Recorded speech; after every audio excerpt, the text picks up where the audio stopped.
ሰላም ሰላም፣ እንዴት ናችሁ? ሰላም ናችሁ ወይ? ዛሬ ደግሞ አብረን የምንሰራው በጣም ቀላል የሆነ ቲማቲም መቁረጥ ነው።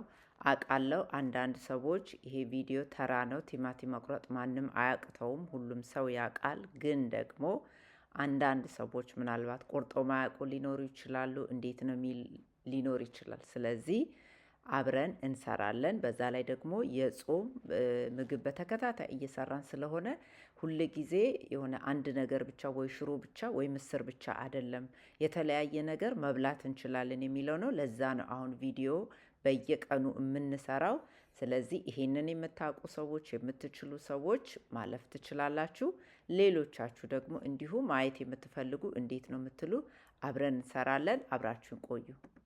እንግዲህ ቲማቲም ቁርጥ በጣም ቀላል የሆነ ነው። ማንም ሰው መስራት የሚችለው ነው።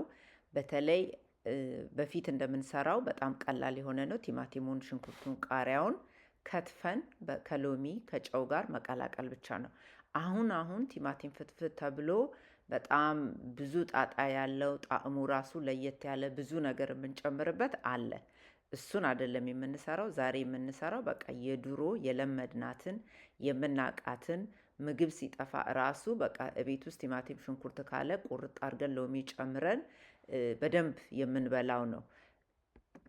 እንግዲህ ቲማቲም ለመቁረጥ ምንም አይነት ሙያ አያስፈልግም። ቲማቲሙን እንደተመቻችሁ ትቆርጣላችሁ፣ ሽንኩርቱን እንደተመቻችሁ፣ እንዲሁም ደግሞ ቃሪያውን እናንተ እንደምትፈልጉት ትቆርጣላችሁ። ከከተፍን ከቆራረጥን በኋላ በመቀላቀያ ሳህን ላይ እናደርግና እንዳያችሁ ቲማቲሙን ጨምረናል። ከዛ ሽንኩርቱን፣ ከዛ ቃሪያውን፣ ቁንዶ በርበሬ፣ ዘይት፣ ጨው፣ ሎሚ እናደርግና እንቀላቅላለን። ከቀላቀልነው በኋላ ጨውን እናንተ የምትፈልጉት ወይም እንደምትፈልጉት መጨመርም ካለባችሁ ጨምራችሁ እንደዛው ታረጉታላችሁ። አንዳንድ ሰው ውሃ ይጨምራል። እኔ በእርግጥ እዚህ ጋር ውሃ አልጨመርኩም። ከፈለጋችሁ ትንሽ ውሃ ጠብ ማድረግ ትችላላችሁ። ቬኔገርም ካላችሁ ቬኔገርም ትንሽ መጨመር ትችላላችሁ። ወይ በሎሚ ፋንታ ወይም ትንሽ ሎሚ ትንሽ ቬኔገር። አንዳንድ ሰው ቬኔገር ይወዳል። ስለዚህ እናንተ እንደምትፈልጉት ያንን ካደረጋችሁ በኋላ ሁሉንም ነገር በደንብ ትቀላቀሉታላችሁ።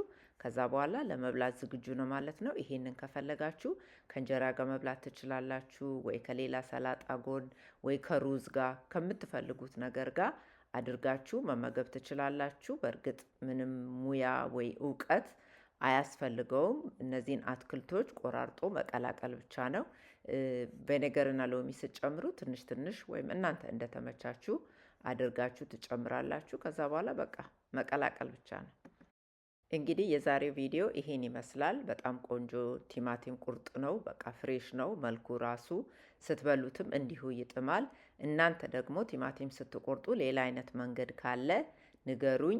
ቲማቲም ፍትፍት አይደለም፣ ቲማቲም ቁርጥ ነው ያልኩት። ቲማቲም ፍትፍት ራሱን የቻለ ሌላ ደረጃ ያለው ብዙ ነገር የሚጨመርበት ነው። እኔም በእርግጥ ብዙ ጊዜ ሰራዋለሁ። ስለዚህ ቲማቲም ቁርጥ፣ ይሄ ግን በቃ እቤት ምግብ የለም ወይ ወጥ የለም ወይ ነገር ሲባል ገባ ብለን ያለን ነገር ቆረጥ ቆረጥ አድርገን ጨመር አድርገን የምንበላው ነገር ነው። ስለዚህ እናንተም እንደዚህ አድርጋችሁ ሞክሩ። ሆፉሊ ትበላላችሁ። የማትበሉ ከሆናችሁም ሞክራችሁ ማታውቁ ከሆነ ሞክሩ። እንደዚህ በጣም አሪፍ ነው። ከሩዝ ጋር መበላት ይችላል። ከሌላ ምግብ ጋር መበላት ይችላል። በእንጀራ መበላት ይችላል። በዳቦ በብዙ ነገር እንደዚህ በቀላሉ ሰላጣ ሰርተን መመገብ እንችላለን ማለት ነው። ዛሬ አብራችሁኝ ስለነበራችሁ በጣም አመሰግናለሁ። አዲስ የሆናችሁ ሰዎች ይህንን ቻናል ለመጀመሪያ ጊዜ የምታዩ ሰዎች ሰብስክራይብ አድርጉ፣ ከኛ ጋር ቤተሰብ ሁኑ።